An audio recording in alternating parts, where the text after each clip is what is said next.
Downcast masih bersama Anda, bersama saya Dodi The Kaiser. Dan saya Don Bosco Slamet. Oke, kita sepertinya sepakat dengan Prof. Mahfud tadi, Bang. Semua sudah kita bahas, semua teori juga sudah aku bahas gitu kan. Tapi yang nggak habis-habis itu juga satu, Prof. Judi online. Ya, gugur 1 tumbuh 1000. Masih ada nggak teorinya itu, Bro? Apalagi yang dipakai itu, Prof. Tetap sama, dasar teorinya sama, meskipun tidak harus berpusat pada presiden, ini ketegasan saja. Iya. Ketegasan untuk melakukan tindakan. Karena menurut para ahli ya, ahli IT, ahli digital, itu sebenarnya gampang kok. Gitu. Dan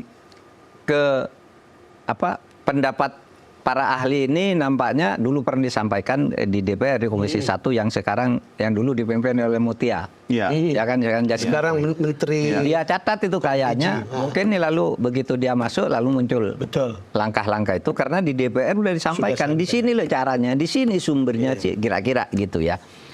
Sama dengan dulu, Mas Don, ingat kasus pinjol. Ya, pinjol, betul. Zaman online yang memakan korban banyak sekali. Mahasiswa juga banyak korban kan? Banyak korban, ada yang bunuh diri banyak. Nyatanya bisa dikurangi kan? Bisa waktu itu gini, ini cerita. Waktu itu tuh kan pinjol banyak pengaduan ke Menko Polhukam. Saya undang Pak Kabareskrim, Pak Andrian, ya Agus Andriantono. Dia bawa seorang stafnya, deputinya apa gitu ya. Dia saya Pak, masa di judi online ini dibiarkan begini gimana Pak? Pak, itu hukum perdata katanya. Iya. Kami tidak bisa berdaya karena mereka melakukan perjanjian dengan digital itu dengan smartphone-nya. Iya, kesadaran. Ya, dengan kesadaran dan sudah diverifikasi tetap iya. Jadi mereka misalnya Anda pinjam sekian, kalau seminggu tidak bayar kami yang bayari. Terus naik terus sampai ratusan kali lipat kan. Pak, apa ini tidak bisa? Enggak, Pak, tidak bisa ini. Ini staf kami nih katanya, yang pejabat eselon. Ini juga kena istrinya, kena pinjol katanya. Tidak berdaya kami polisi, karena ini hukum perdata. Oke. Saya panggil ke OJK. Kok tidak ditertibkan Pak? Namanya pinjaman online itu kan ilegal. Kami kan tidak bisa melarang kata dia. Tidak bisa kami bertindak. Terus apa yang bisa dilakukan? Yang bisa dilakukan adalah kampanye agar rakyat tidak menggunakan pinjol gitu. Kalau kampanye gitu udah banyak dilakukan kan. Terus suatu saat presiden bilang gini ke saya, Pak Menko katanya, apakah pinjol ini tidak bisa ditindak? Kata presiden. Pak, saya sudah bicara dengan Kabareskrim, saya sudah bicara OJK, saya sudah bicara dengan Gubernur BI, ya. Gubernur BI waktu itu ngutus deputi gubernurnya. Nggak bisa Pak, ini perdata. Terus Presiden bilang, masa kejahatan kayak gini nggak ada hukumnya? Iya. Bisa Pak kalau kita mau menyatakan bahwa ini bukan hukum perdata tapi penipuan. Ya nyatakan aja gitu, nyatakan aja. Itu jam 9 Pak Joko bilang gitu ke saya. Jam 11 saya panggil tuh Kabareskrim, Gubernur BI, OJK, Kejaksaan, semua dipanggil. Declare. Kita nyatakan bahwa syarat perjanjian menurut hukum perdata ini tidak sah. Ini penipuan, objeknya tidak jalan dan sebagainya. Tahu jam 11 rapat, jam 4 sore sudah lebih dari 140 orang ditangkap di berbagai kota. Maksud saya, kalau mau artinya itu bisa. Soalnya sekarang itu ada 200, kalau di angka itu ada 200 juta orang menjadi pemain judi slot terbesar di dunia kita. Dan sebagian itu minjem. Betul. Sama juga. Jadi kasus pinjol ini sama aja dengan judi online. Itu kan, dan Prof, biasanya yang main kan orang dalam. Nah, itu masalahnya. Mau enggak nih?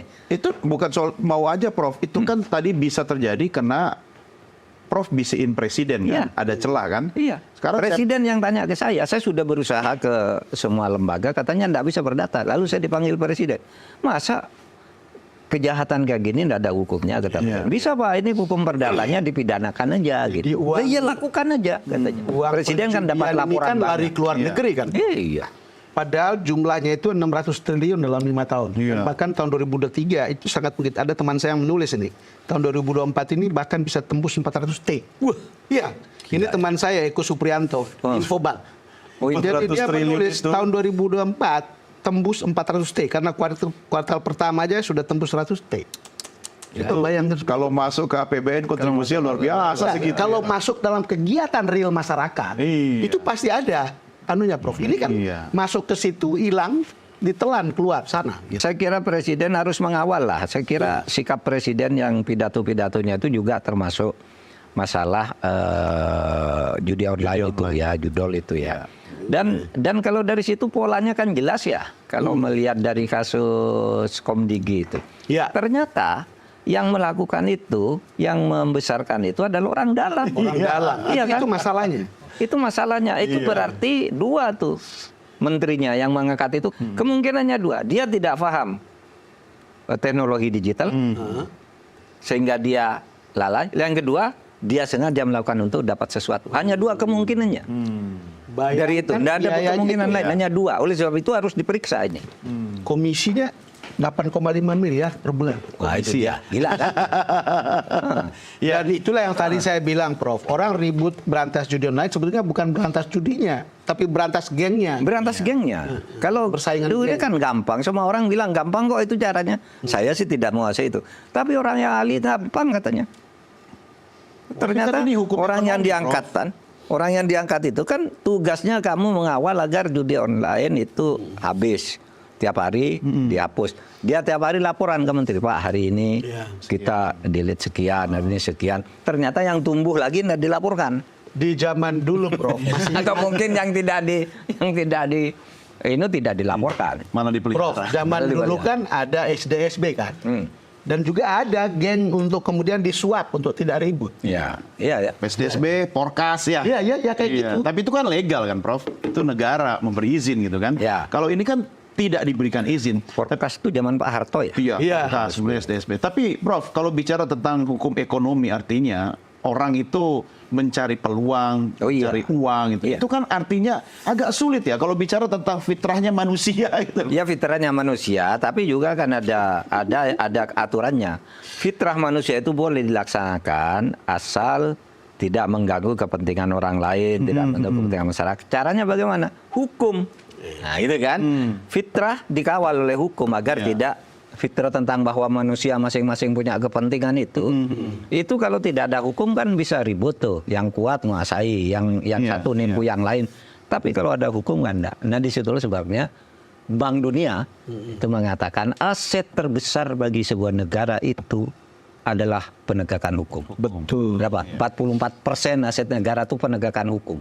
Kalau Anda hukumnya baik, 44% negara udah baik. Sisanya tuh 1%, 2% bidang ini, institusi Yang ini, ini yang ini. mayoritas satu blok ini ya istilahnya ya. Kalau Anda bisa yang lain tertib. Iya, iya. Penyakit dari judi itu, Don, itu sama seperti peminum Iya. alkohol. Iya. Itu ketagihan. Ketagihan, edik. Itu. Iya, dan Itu susah susah. berhenti. Dan itu merembet kemana-mana. Ya, sampai miskin keluarga. Miskin keluarga, rumah tangga berantakan ya kan. Nggak diperhatikan. Oke, itu kita harus selesaikan di situ. Karena kalau kita buka lagi kasus lain, kita butuh mungkin sedikitnya 1000 episode khusus membahas kasus. Tapi saya setuju, Bang Daun kata Prof tadi, ini kan tergantung kepalanya. Tergantung presiden lah sekarang, Presiden Karena itu Prabowo. kita minta boleh dong sebagai rakyat jelata. Iya. Minta ke presiden supaya tegas. Ya. Kan gitu kan? Tegas dan Seperti yang sudah dijanjikan. iya, tegas seperti yang sudah dijanjikan dan tegas itu konsisten. Sampai kapan, Prof, kira-kira? Konsistensi presiden Ya mudah-mudahan seterusnya lah. Kayak sekarang kan statementnya, terus arahannya, visinya udah jelas dikemukakan. Tinggal ini kan harus diterjemahkan sesuai dengan menurut saya Pak Prabowo yang narasinya selalu konsisten, supaya ini di lapangan di infrastruktur kepemerintahannya itu supaya dibenahi. Sekarang enggak apa-apa lah, dulu kan orang semua diangkat tuh Kak. Mereka anak muda boleh maju, orang baru boleh masuk tuh Kak. Boleh Pak Prabowo. kan sudah diajak ke Magelang semua. Iya. Udah semangat itu. Itu silakan. Ya, harus Tapi kalau 6 bulan Iya. tidak perform, ya menurut saya harus Kita berhak mengevaluasi. Bukan cuma presiden loh, Prof. Iya. Iya kan? Kita ini sebagai masyarakat yang ya punya otoritas ya. Iya, tugas kita itu watching untuk lihat lalu kemudian aktif. rakyat jelata. Dan jangan menjadi bagian dari untuk jadi pemain juga. Ya. Ya. Nah itu Sering masalah. kita nuntut orang-orang nuntut, ternyata diri kita sendiri pemain kan repot. Iya, masalahnya itu banyak orang yang tadinya berjuang gitu untuk memberantas korupsi, saya mau membenahi politik, masuk ke DPR, masuk ke parpol. Diam. Itu di dalam bukan diam, malah ikut. Jadi lebih dulu pintar, Prof. Lebih ahli kan? lebih ahli. Iya. Malah dia dulu berarti karena nggak kebahagiaan aja, bukan karena mau berjuang.